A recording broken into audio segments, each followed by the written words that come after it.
Boa noite a todos, boa noite a todas que estão nos acompanhando aqui ao vivo pelo Instagram. Hoje é um dia que a gente tem a nossa live SP em quarentena para conversar sobre as questões de São Paulo, sobre as questões relacionadas à pandemia do coronavírus.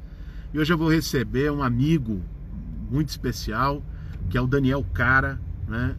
Educador, um dos maiores conhecedores, especialistas em educação pública no país.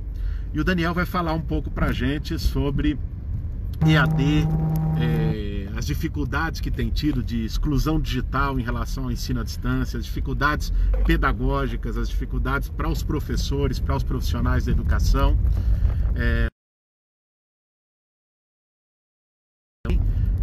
Em todo o Brasil. Eu tô na rua, tô aqui, vocês devem estar percebendo, usando a máscara de proteção, porque acabei de sair de um debate que foi ali nos estúdios da CNN aqui em São Paulo, e por isso, para poder manter e garantir essa live, estou entrando aqui mesmo do carro para conversar com o Daniel. Deixa eu verificar aqui se o Daniel já está nos assistindo, se ele já entrou, para chamar ele para fazer esse bate-papo. Tá aqui o Daniel.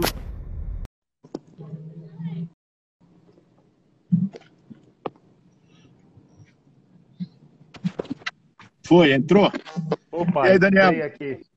Tudo bom? Minha câmera tá meio ruim aqui, mas vamos lá. Tô te vendo bem, acho que as pessoas também. Daniel, meu irmão, primeiro obrigado por você aceitar esse bate-papo. Queria ir direto aqui ao nosso tema, porque eu sei que o seu tempo também é limitado hoje. Você tem um compromisso depois de trabalho às 7h30. Então eu queria já, sem muitas delongas, sem muitas apresentações, já te apresentei um pouquinho aqui antes da tua entrada. Conversar contigo, Daniel. Eu sou professor como você, não estou dando aula agora na rede pública, mas tenho conversado com muitos professores, sobretudo aqui de São Paulo, mas a realidade acho que tem sido complicada no Brasil inteiro. Sim. Que é o debate da educação em tempos de pandemia, né? Então, o tema do ensino à distância, a dificuldade de implementar o ensino à distância com a exclusão digital que a gente vive no Brasil. Eu queria que você começasse dando um panorama para quem está acompanhando a gente, quais têm sido os grandes desafios e os grandes problemas para poder manter o trabalho dos educadores, para poder manter a educação pública durante a pandemia. Boa noite, Daniel. Boa noite, Guilherme. Em primeiro lugar, parabéns pela sua participação na CNN. Está todo mundo aqui comentando, com razão. Você representa demais todas as forças progressistas brasileiras, todas as forças que querem esse país pautado pela justiça social. E, mais uma vez, você cumpriu com essa tarefa, que é uma tarefa fundamental. Então, mais do que tudo, parabéns. E eu estou muito feliz de ver aqui que todo mundo está comentando a mesma coisa. Então, é importante que você siga firme nessa trajetória bonita que você está construindo há muitos e muitos anos. Para quem te conhece, sabe que há muitos anos você está do lado certo da história e trabalhando muito bem. Obrigado. Sobre a questão da EAD, a EAD ela é, de fato, educação à distância, ela se tornou uma grande oportunidade de negócios. É claro que, diante dessa pandemia, é mais do que necessário você construir alternativas para a garantia do processo de ensino-aprendizado. Só que essas alternativas precisavam de algo fundamental, Boulos, que você, como professor,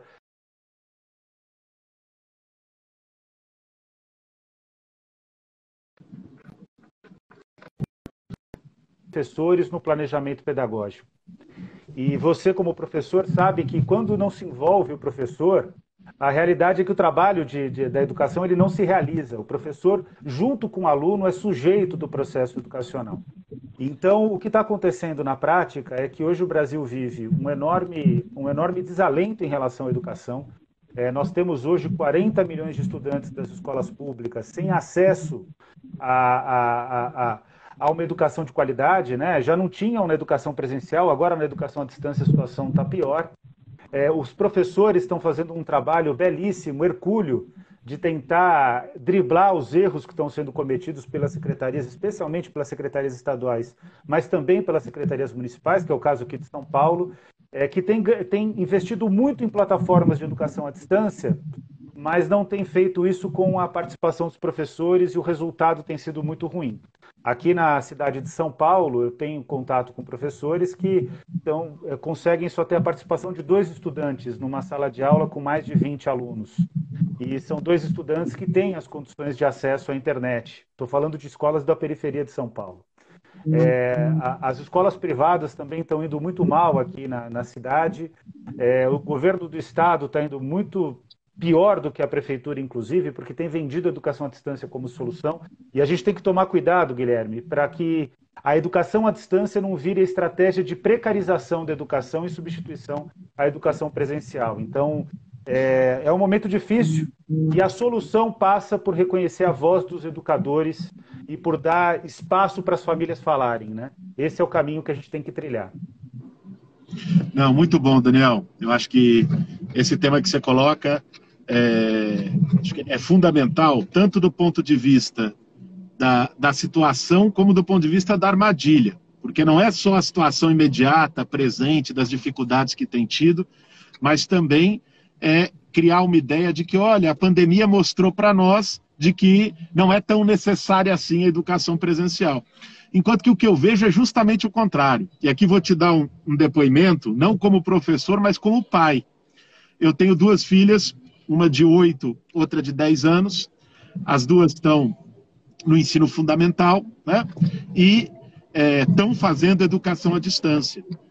E tem sido dificílimo. E olha, que na minha casa nós temos uma internet Wi-Fi, né? Então o problema nem é o que muitos estudantes e muitas famílias têm enfrentado, que é a impossibilidade até de conexão ou conexões muito precárias. Mas, sim, a minha filha outro dia me procurou, a mais velha, chorando, porque a escola está dando provas, vai iniciar a dar provas, e ela não estava conseguindo entender, interagir com o que estava sendo feito no EAD. Né? Porque a criança às vezes fica com vergonha de chamar, porque às vezes o professor evidentemente não tem condição, você imagine, né? Numa reunião virtual, numa aula virtual, a condição do professor de esclarecer dúvidas individuais é muito mais difícil, muito diferente de uma sala de aula, e ela estava sentindo um déficit pedagógico, quer dizer, um problema de apreensão do conteúdo e uma angústia, porque mesmo diante disso e desconsiderando a situação, decidiram dar provas, né, para poder burocraticamente encerrar o bimestre. Então, me parece que tem o problema que você colocou da falta de planejamento e de debate com os professores, né? Os professores têm dito muito isso, quer dizer, passaram por cima, atropelaram, debate zero, e tem também um problema aí que eu acho que é pedagógico, né, de conteúdo. Não sei como é que você vê isso. Não, eu vejo exatamente da mesma forma, né? Eu tive a oportunidade, né, estudando didática, pedagogia, eu tive a oportunidade de conhecer os melhores neurocientistas, inclusive fora do país. Eu fiz um curso rápido de verão, consegui uma bolsa na Universidade de Harvard. E o que se descobriu, Boulos, é que especialmente na educação básica, nos anos iniciais, né? Então, o que na minha época era o primário, né? E também na educação infantil. Você precisa do contato com o professor. Aliás, você precisa até a graduação na faculdade, porque é o contato com o professor, é na interação que você aprende. O Paulo Freire tinha razão. O Paulo Freire dizia que a educação ela se realiza na relação entre educador e educando. E a sabedoria do Paulo Freire é que ele dizia que o educando também ensina o educador. E por isso que é bom, por isso que a gente gosta de ser professor, né, Guilherme? A gente gosta de ser professor porque a gente aprende sendo professor. A gente se torna mais humano sendo professor. E o objetivo da vida é esse, é ser humano, é poder ser pleno nessa vida que a gente encara todos os dias buscando justiça social. Então, o que tem acontecido? É que os alunos, de fato, não estão aprendendo. Eu dei uma entrevista para o Jornal Nacional, se tornou uma entrevista muito polêmica, porque eu disse que as escolas, não os professores, as escolas e os sistemas de ensino, públicos e privados, eles fingem que ensinam, mas os alunos não fingem que aprendem. A sua filha demonstrou que eu estou certo.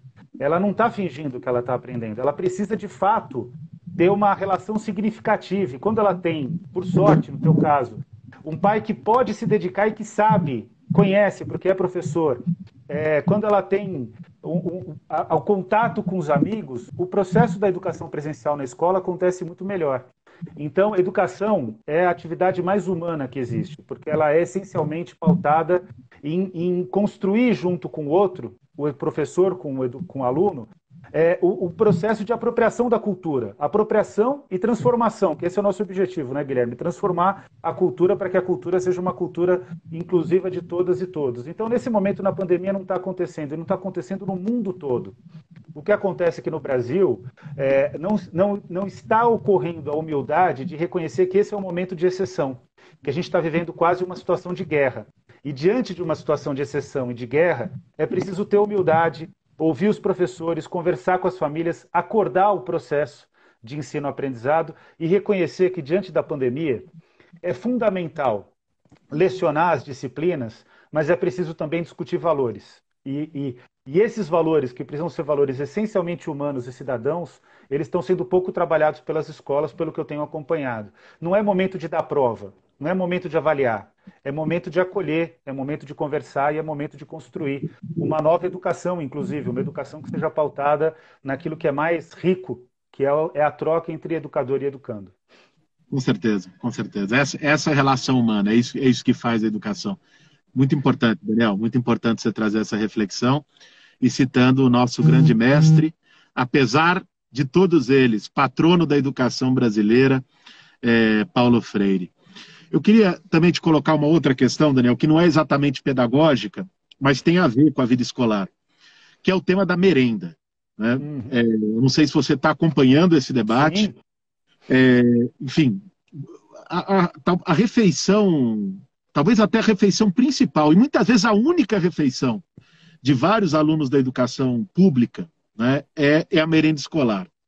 E na ausência da escola, obviamente não há merenda. E isso toca na situação familiar, isso toca na renda familiar, isso toca na sobrevivência. E aqui em São Paulo, eu acompanhei um projeto que, a partir desse fato, a prefeitura desenvolveu, que foi o cartão alimentação, que aparentemente poderia sanar o problema. Eles dariam, embora o valor seja baixo, mas era de R$55 a R$100 por mês para os estudantes. E quando se foi ver a implementação foi para menos de 30% de todos os estudantes da rede municipal. Eu não sei se você está acompanhando esse debate em outros lugares do país, e evidentemente isso é também uma questão pedagógica, porque ninguém com fome aprende também, né? Mas também é uma questão da importância social da escola, e que me parece que está sendo muito pouco considerada, né? Exato. Olha, essa questão da alimentação escolar a gente acompanha muito de perto. A Campanha Nacional pelo Direito à Educação fez 5 guias sobre educação na pandemia. Um é sobre alimentação escolar e nós reunimos os maiores especialistas para conquistar uma vitória na Câmara dos Deputados, que aprovou a nossa tese e que vai agora para o Senado Federal. Qual que é a questão, Guilherme? O Brasil hoje investe no Programa Nacional de Alimentação Escolar, que subsidia o de São Paulo, investe 38 centavos por refeição diária. Só para você ter uma ideia, em Portugal é quase 2 euros, o que significa aí próximo de R$12. Então a gente já faz muito com muito pouco. E por que a gente faz muito, Guilherme? Porque a gente trabalha com a agricultura familiar, com a pequena agricultura, com o pequeno produtor agrícola, e a gente trabalha com as duas entidades mais importantes, 3, a FRETAG, o MST e a CONTAG, na produção e distribuição de alimentos. Então, o alimento que chega na alimentação escolar é de qualidade. Esse é o principal ponto. É subfinanciado, mas mesmo assim, pelo esforço da agricultura familiar, graças a uma luta que nós fizemos lá no governo Lula, e que até hoje não conseguiu ser desconstruída, e foi tentada pelo Temer, foi tentada pelo Bolsonaro, a gente oferece uma alimentação de qualidade. Aqui na cidade de São Paulo, a questão do cartão, a gente inclusive acha que foi uma solução, mas é uma solução que seria melhor se fosse dada pela distribuição de cestas básicas. Por quê? Com a compra do Estado, que é uma compra em escala, a gente consegue distribuir muito mais alimento. E certamente não seria só 30% que seriam beneficiados, seria praticamente toda a cidade de São Paulo, todos aqueles que estudam na escola pública. E nesse momento não é só o aluno que está passando fome, e que você tem razão. Muitos alunos só têm a alimentação escolar como alimentação, a principal alimentação diária, em termos calóricos, em termos de qualidade nutricional. Então a gente está trabalhando numa perspectiva de São Paulo rever a política para fazer distribuição de alimentos. A cidade de São Paulo tem cometido um crime, Guilherme, que é fazer com que os professores eles acompanhem o trabalho na escola sem as EPIs, sem as proteções para não ocorrer a infecção do coronavírus. A nossa luta, e de vários parlamentares, do PSOL, do PT, do PSB, do PDT, tem sido para fazer com que os profissionais da educação eles sejam protegidos e que eles possam atuar nesse processo de assistência social, articulados com entidades que estão fazendo a diferença na cidade de São Paulo. O trabalho que o MTST está fazendo, aliás, quero te parabenizar por isso, o trabalho que o padre Júlio Lancelotti está fazendo, o trabalho que o MST está fazendo, é essencial para a garantia dos direitos nesse momento dramático que a humanidade vive e que num país tão desigual quanto o Brasil, o resultado dessa pandemia é muito mais perverso do que em outros lugares. Então, a gente defende a alimentação escolar, falta votar no Senado, mas a gente quer que o dinheiro da alimentação escolar seja transformado de fato em alimento, para que esse alimento possa beneficiar o maior número de pessoas com qualidade nutricional e, principalmente, ativando a economia da agricultura familiar, orgânica e dos agricultores que hoje fazem a diferença, que são aqueles que produzem a nossa comida. Não é o agronegócio, é a agricultura familiar que produz a nossa comida. Muito bom, Daniel. É isso mesmo, 70%, até para reforçar isso que você está dizendo, de toda a comida que chega na mesa do povo brasileiro vem da agricultura familiar, vem do pequeno agricultor. E, no entanto, praticamente todo o crédito público, o subsídio público vai para o agronegócio, porque é quem tem bancada ruralista, porque é quem tem lobby, porque é quem está ligado ao setor exportador. Para o governo brasileiro, e aqui, sejamos bem claros, isso não começou com o governo Bolsonaro, ele só aprofundou, mas para o governo brasileiro, o que importa mais vender soja para a China do que garantir comida saudável na mesa do nosso povo. Né? Aliás, é importante lembrar, você trouxe esse tema, de que a liberação de agrotóxicos no governo Bolsonaro é uma coisa, sim, temerária, né? Nunca antes. Nós tivemos mais de 300 substâncias novas liberadas e a merenda também tem esse papel da parceria com a agricultura familiar, com a agricultura orgânica, de ser também uma alimentação saudável. Agora, eu queria colocar um terceiro tema para o nosso bate-papo, Daniel, que é a história da inclusão digital. E aqui voltando ao tema mais concreto. Acho que para nós está muito claro de que o EAD não é um dos legados da pandemia, ou não pode ser, e essa vai ser uma batalha. Quer dizer, eu acho até que a pandemia do coronavírus pode trazer alguns aprendizados para a sociedade, do ponto de vista do papel de sistemas universais de saúde, quer dizer, o SUS que era demonizado virou, de repente, consenso nacional. Do ponto de vista do papel do investimento público e do Estado, está difícil a gente encontrar um liberal por aí ultimamente, até o editorial do Financial Times defende investimento público como solução.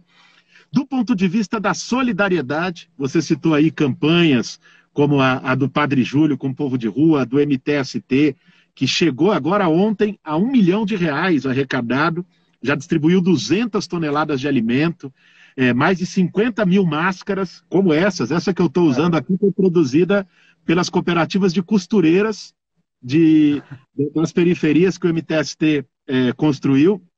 E, enfim, a solidariedade eu acho que também é um legado da pandemia. Nós estamos vendo uma verdadeira onda solidária e é importante que a gente trabalhe para que, passando a pandemia, esse sentimento não morra, né? Esse sentimento de comunhão, de coletividade, de valorização da vida, de empatia, que isso não morra.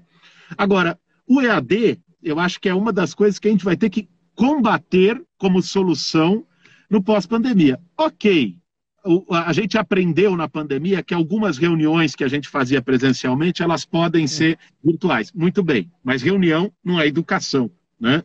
E isso para colocar o tema. Agora, de imediato, quando o EAD está sendo a forma de contato que o sistema educacional produziu aqui e lá fora, nós temos um problema crônico aqui, que é o do acesso à internet. Né? Assim, a exclusão digital no Brasil é brutal, nós temos um dos piores serviços e um dos mais caros do mundo. Existe um fundo, descobri isso quando fui candidato a presidente na campanha, um fundo destinado para a universalização das telecomunicações, bilionário, né? Sim. Que tem uma arrecadação de 3, 4 bi ao ano, e que simplesmente não é utilizado para poder ter internet para todos, para poder fazer chegar a internet onde não chega, melhorar a qualidade do sinal e tudo mais. Queria saber, Daniel, como você é uma pessoa sim, que tem um papel histórico e muito relevante na área da educação, está em contato com muita gente no Brasil inteiro a partir da campanha, o que você tem ouvido, né, o que vocês têm formulado sobre esse tema da exclusão digital relacionado à educação nesse período? Esse é o tema essencial. Eu fui chamado, Guilherme, essa é uma história que pouca gente sabe, eu fui chamado em janeiro de 2016 pela presidenta Dilma para fazer um programa, ajudar a construir um programa de universalização do acesso à internet e de um computador por escola. Depois, em 2017, eu tive a oportunidade de conhecer o programa do Uruguai. Essa é uma questão que a gente precisa tratar como ponto pacífico. Internet tem que ser direito humano. O acesso à internet tem que ser um direito humano. Para você ter uma ideia, você falou do FUST, se não me engano, que é esse fundo de distribuição, de universalização das telecomunicações. O ministro André Figueiredo, que foi quem me chamou na época, ele pediu para fazer um cálculo do quanto custaria para todos os estudantes terem um computador ou uma unidade computacional e ter acesso à internet banda larga. Naquele momento a gente nem tinha tecnologia 5G, hein, Guilherme? Era muito mais caro. Com 11 bilhões você consegue universalizar. 11 bilhões é um valor que cabe no Estado brasileiro, mesmo com a crise da pandemia. O segredo aí, talvez demoraria mais do que uma decisão imediata, é construir um projeto pedagógico para a utilização dos computadores em relação às escolas. Mas todos os brasileiros têm que ter acesso à internet.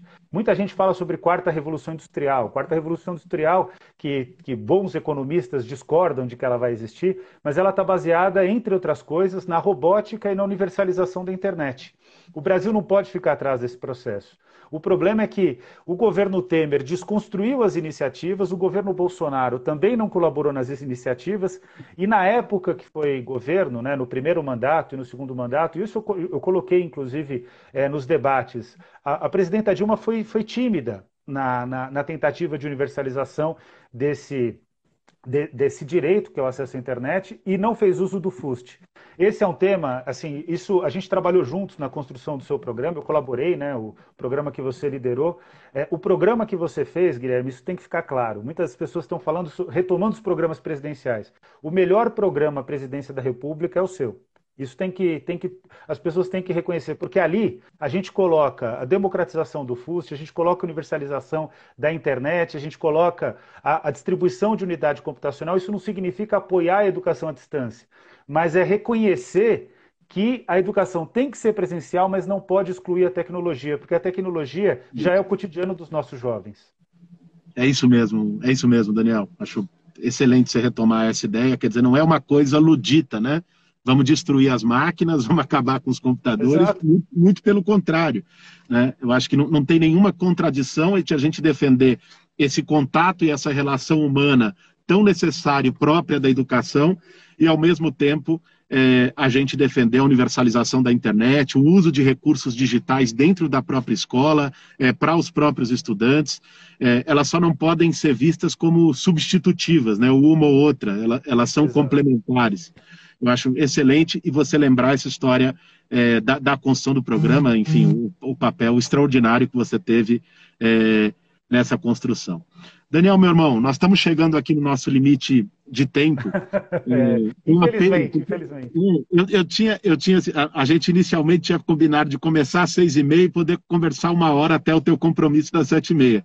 Mas teve essa entrevista que acabou prejudicando um pouco o tempo do nosso bate-papo, mas eu gostei muito, acho que quem está nos assistindo também gostou das tuas considerações sempre lúcidas, sempre aprofundadas, tomando lado, sem medo, é um pouco do espírito que você conduziu também tua campanha ao Senado, que você conduz a tua atuação incrível à frente da campanha nacional pela educação.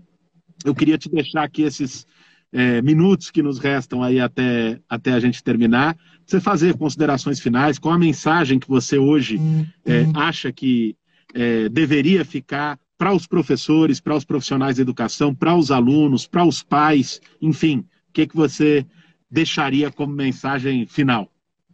Bom, em primeiro lugar, eu acho que vale a pena ressaltar o esforço enorme que os professores têm feito para garantir o processo de ensino-aprendizado.